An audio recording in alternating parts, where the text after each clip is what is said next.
Oustaz, merci beaucoup, merci. Voilà, merci. Merci pour ta participation. Jeudi prochain, Inch'Allah, tu peux venir.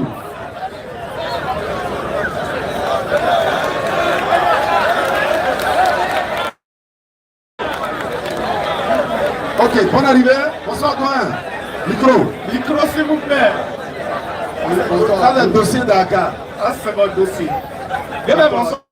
Bonsoir. Quelles sont les nouvelles? Bon, il y a rien de grave. Je suis venu me distraire un peu. À écouter. D'accord. Mais je me souviens bien, bon, pour ceux qui savent pas. Oui. Moi, j'ai vu le monsieur en haut là-bas. Il a dit qu'il faut venir. Parce qu'il faisait beaucoup de gestes. Pourquoi j'ai demandé spécialement à ce que le monsieur vienne? Le monsieur est venu une fois me rendre visite et il m'a posé des questions sur ma famille, etc. Je lui ai parlé de mon papa, etc. Il m'a demandé l'église de ton papa est située où? Je lui ai dit là où c'est situé. À ma grande surprise, le lendemain, mon papa m'appelle pour dire, mais attends, il y a quelqu'un qui est venu dans mon église ici, venu poser des questions sur toi, etc. etc. Il dit, bon, papa, vous m'excusez. Il a demandé des renseignements, il est venu. Mais comme c'était ton frère pasteur, voilà, vous êtes des pasteurs. Donc il dit, en tout cas, l'échange était bien, c'était fraternel, et puis bon, il n'y a pas de souci.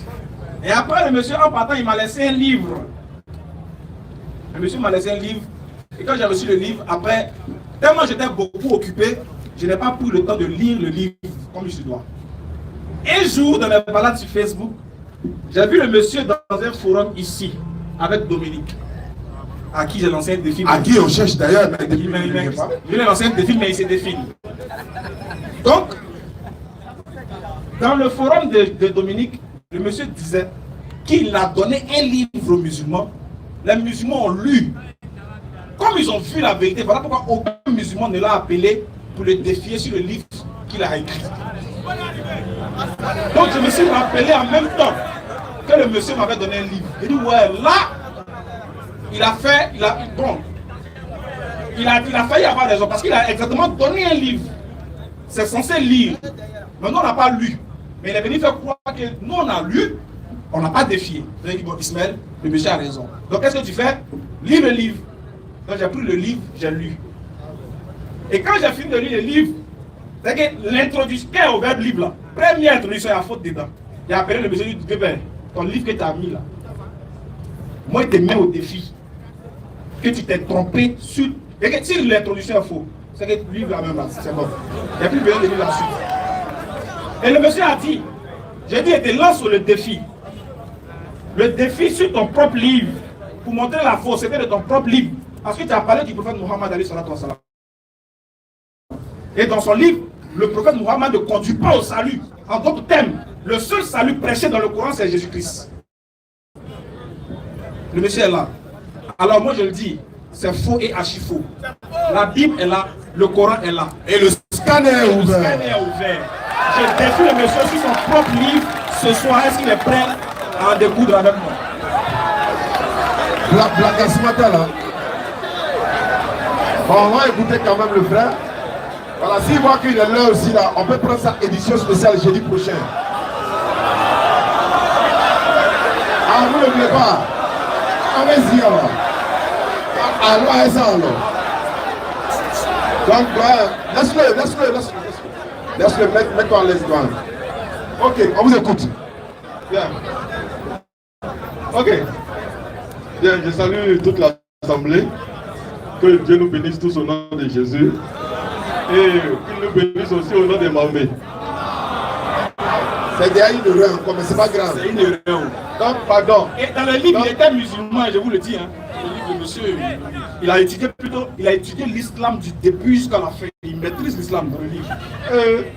C'est ce qui était écrit. Hein. C'est ce qui était écrit. Bien. Ah, ok. Je vais.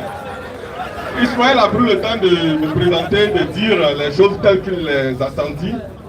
Permettez-moi une minute de dire ce qui m'a motivé. Mon nom c'est Koulibaly Mamadou et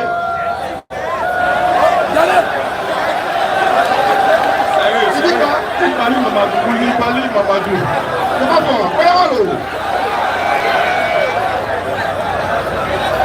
ok, bien. Donc, je vais aller très rapidement. Quand mon père est mort, en tout cas, on a voulu me tuer. on a voulu nous tuer en famille pour prendre l'héritage de notre père. La seule chose qui m'a sauvé, c'est Jésus. C'est comme ça que je me suis attaché à Jésus. Et puis, après la mort de mon père, des musulmans m'ont récupéré et ils m'ont éduqué. J'ai eu mon bac en série C. Attends, ceux qui voulaient vous tuer, ce ne sont pas les musulmans, moi j'espère. Non, eux, c'est mélangé. C'est les xénophobes, vraiment. Allez, ce niveau là, on va plus là. Bien. Donc, je termine. Mes parents qui sont à Abidjan, musulmans, m'ont récupéré, ils m'ont éduqué jusqu'à ce que j'ai le bac. Et puis, c'est là que j'ai senti l'appel pour devenir pasteur. Mon oncle m'a dit, je suis musulman, j'accepte que tu deviennes pasteur, et même s'il faut que je paye tes études pour être pasteur, je vais payer. Il est musulman. C'est un homme connu, mais je ne vais pas dire son nom. C'est important. Et donc, il était prêt à payer mes études de pasteur. Je lui ai dit non, l'église va payer. Et c'est comme ça que je suis devenu pasteur. Et il m'a dit, bon, si mon fils devient pasteur, j'ai déjà un cousin qui est prêt. En tout cas, vous deux là, arrangez-vous pour que au paradis, là, Dieu n'a qu'à voir. En tout cas, arrangez-vous deux. Voilà.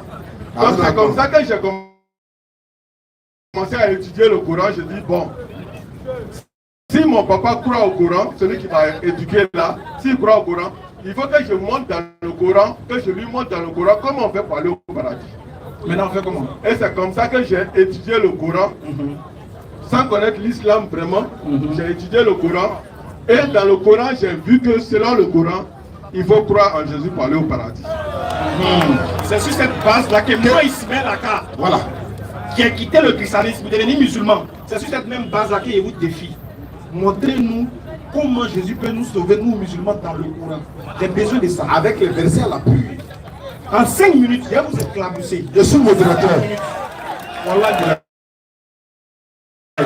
Moi, merci. Je suis Allah qui détient mon âme. En 5 minutes, Ouais, je vais vous éclabousser avec le Coran. Très bien. Allons-y. Voilà.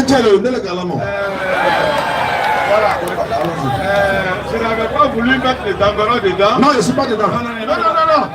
Le Dangoro, je ne voulais pas le mettre dedans, mais il faut que je dise un peu sur lui. D'accord.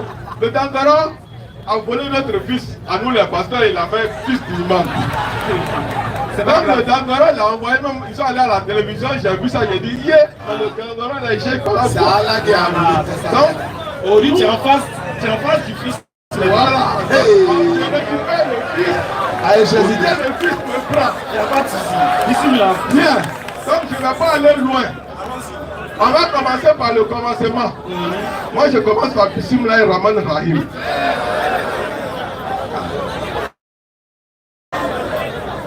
Bismillah Rahman Rahim pour moi. Je dis bien pour moi. Chacun peut avoir sa compréhension. Moi je dis, pour moi, Bismillah Rahman Rahim, c'est la même chose qu'au nom du Père, du Fils et du Saint-Esprit. Anish Shorosh. Donc, pour moi, dans Bismillah, il y a Allah, Al-Allah, sur 87, le très haut. Ensuite, il y a Rahman, qui est sur 55, le tout miséricordieux. Et la sourate 26 nous parle de Rahim, qui est le Père pour moi. Quand on parle du Dangoro du Père, Rahim, pour moi, c'est lui. C'est lui qui a envoyé les autres. Maintenant, ces trois personnes forment un seul Dieu, Allah, l'unique.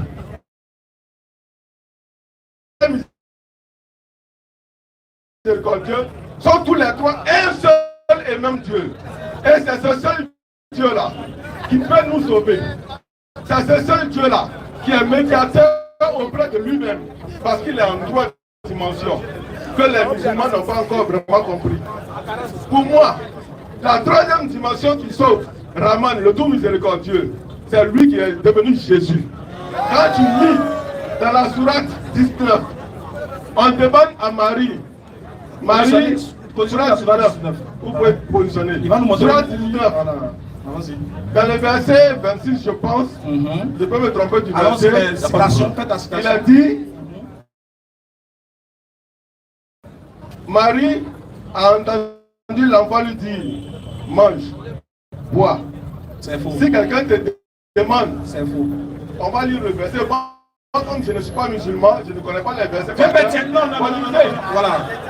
Dans ce débat-là, c'est-à-dire que dans cet échange, il faut donner des arguments et puis des preuves claires, propres. En fait, vous dites que c'est l'enfant qui a parlé dans le ventre. Non, j'ai pas dit ça. Qui a parlé? C'est l'enfant qui parle à la naissance. Le jour de sa naissance, c'est l'enfant qui parle. Mange et bois, l'enfant n'est pas encore né. C'est l'enfant qui parle. Ouais, il n'était pas encore né. Comment il va parler? Lisons. On va voir s'il était né. Voilà, lisons. Surat 19, verset 26. Déjà. Allons-y. Mange donc et bois, Vas-y. et que ton œil se réjouisse.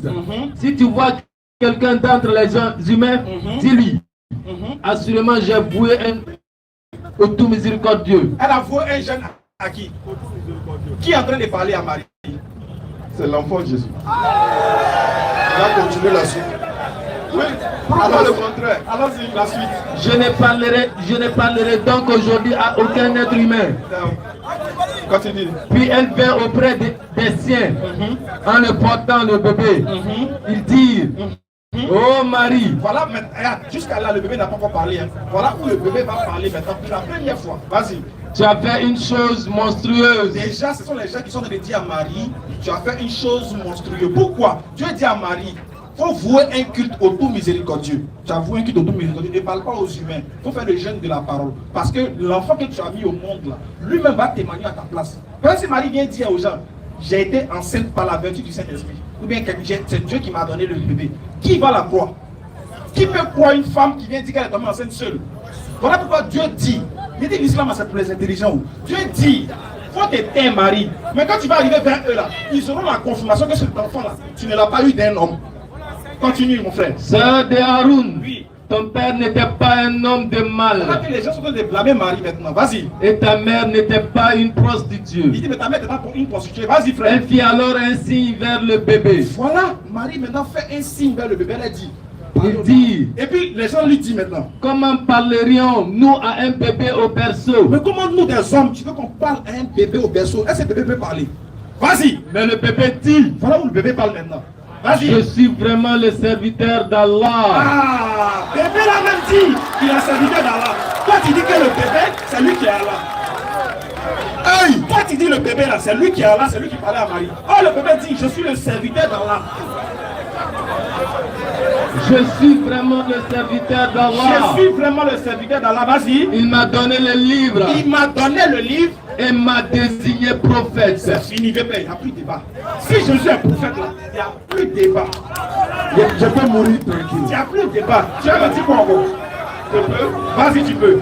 Yeah. Donc ça prouve que ce n'est pas Jésus qui parlait d'ailleurs, c'est Dieu qui parlait à Marie. Ismaël, Non. quand j'étais petit là, les gens se moquaient bien de ma tête. On dit, il a une grosse tête. À l'école, si je ne suis pas premier, je suis deuxième. Toute mon école là. Donc c'est pour te dire que je ne suis pas bête. Deux, j'ai eu un bac en série C avant de devenir pasteur. C'est pour te dire que je ne suis pas bête. Je ne suis pas bête. L'islam c'est pour les intelligents, mais je ne suis pas bête. Maintenant, est-ce que tu peux écouter ma réponse? Donc si je veux votre réponse, prouvez-moi dans le Coran là, au chapitre 19, que celui qui a parlé c'était le bébé, qui lui a dit mange et bois et que ton œil se réjouisse. Maintenant, Et puis prouvez-moi que le bébé là c'est Allah qui sauve. C'est ce qu'il veut savoir. maintenant, je te dis, Oui. si ce n'est pas le bébé qui a parlé à Marie au verset 26, comment Marie a su que quand elle va faire un signe vers l'enfant pour dire aux gens, écoutez l'enfant, l'enfant va répondre. Mais c'est clair. La réponse se trouve même dans le même chapitre. Pourquoi? Je viens. Marie, c'est une femme croyante. Elle sait que l'enfant qu'elle a eu là n'est pas le fruit d'une relation avec un homme. Elle sait que l'enfant il est divin. Elle sait que l'enfant c'est Dieu qui lui a donné. Et le Dieu qui lui a donné là, lui-même lui a dit, tais-toi. Où est le verset où Dieu lui a dit tais-toi?